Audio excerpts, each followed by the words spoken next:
Hello everyone, welcome back to AWS Advanced Course Content video series. So yeah, myself Hari, you all know.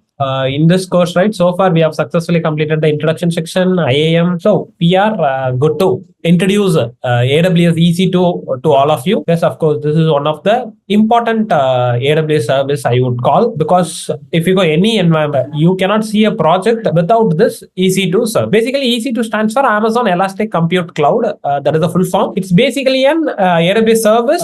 Mainly every project people are using this service for virtual server. Okay, we all of you know, people who are using cloud computing, they found there are lots of benefit comparing our on-premises environment. That one biggest benefit is in on-prem we'll have to manage all the servers physically, but when you come to cloud with the help of this EC2, we would be able to create a virtualized server in our AWS cloud platform. That is one of the biggest relief for all them. Why it's called as a biggest relief? When you create a virtual server in AWS EC2 service, you need not to worry about backend hardware management. You need not to worry about operating systems and what versions I need to keep. You need not to worry about networking and connect. So everything, right, will be taken care by AWS. You just need to click few buttons. Your virtual machine is ready. So in AWS naming standard, right, the people are used to call virtual machines as instances. Okay, virtual machine as a. So yeah, we will see more about it. Pretty much this is the introduction to AWS EC2. What is EC2? As I said, EC2, you can rent the virtual server, called instance basically. So these instances, right, literally provisioned physically on the AWS backend data center. You don't need to worry about managing the server.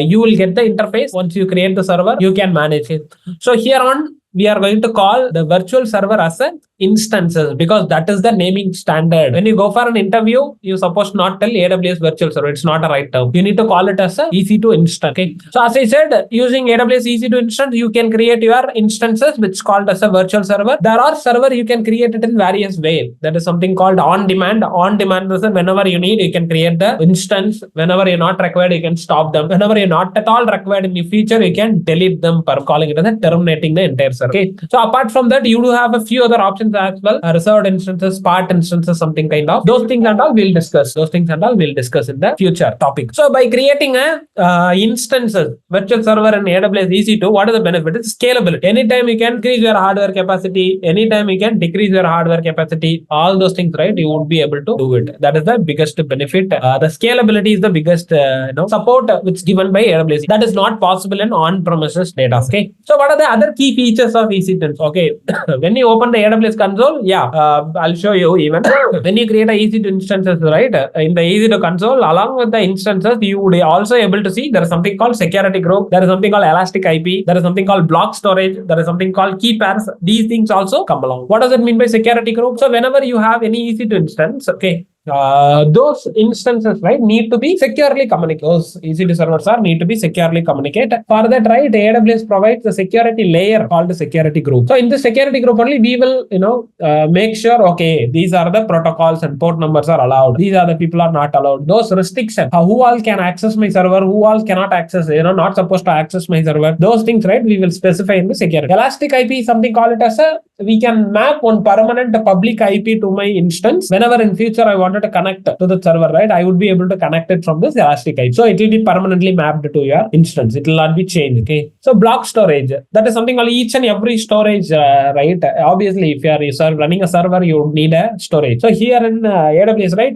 EBS they are calling it. So also they are calling block storage. So one last thing is key pair. So login to the EC2 instance, authentication can be taken care by this key pair. You can securely access your server using this key pair. So these four components are crucial, I would say, when come to EC2. When come to EC2, right, we have a various instance types available. Instance types are basically a hardware size, 2 GB RAM, 2-core CPU, 8 GB RAM, 4-core CPU, 16 GB RAM, 8-core CPU, 6-core CPU, like the various different hardware capacity of your CPU and your memory. So in AWS itself, they have categorized the various different sector. I would, for general purpose, right, people will follow one certain number of EC2 instances. Compute optimized, right, ideally for high performing computing tasks. You are continuously running any multiple tasks. You are continuously running different items, right. In that case, you can use compute optimized, followed by, right, You have a memory optimized. That is for designed specifically for large amount of memory. Okay, if you are running cache and you are running any processing content to run on top of memory, data analysis, those things kind of things, right? You can prefer to go memory op. So likewise, we have a various other more categories available. I'll show you, but this is what the using the instance types. You can choose the hardware capacity of the server, what purpose, the application of your server, right? Based on that, you can pick any. Okay. Launching an EC2 instance, very simple. Go to your AWS console, search for EC2 service. You can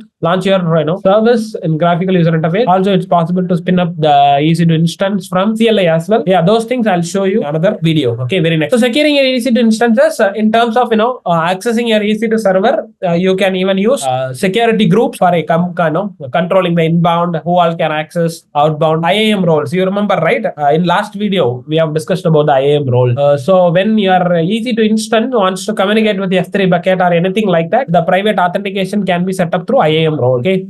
Encryption. Obviously, when you have a server, you will have a data. Okay, AWS itself having service called KMS. Using that, right, you would be able to encrypt your data. Okay, that will be highly recommended. That is the best practice. If you go any project, right, you cannot see an environment without any encryption. Yes, encryption is very much important. Scaling and load balancing with EC2. EC2 not only stop your workload with provisioning the EC2 instance, the virtual machine, not only stopping with the elastic IP security group. It's also extending its scope to auto scaling and load balance. Okay, auto scaling will helpful when it come to there is an option where in the case of high availability, when you have a server is running, if something application crashed in your server or server is crashed, it automatically spin up a new instance to balance the load. Also, any server running out of overutilized, higher utilized CPU utilization 80%, that time, right, it will help us to create one more VM to support it. Okay, those things can be managed using load balance. Okay, so to distribute the your workload to equally to multiple two instances, those things we will use the load balance. Okay,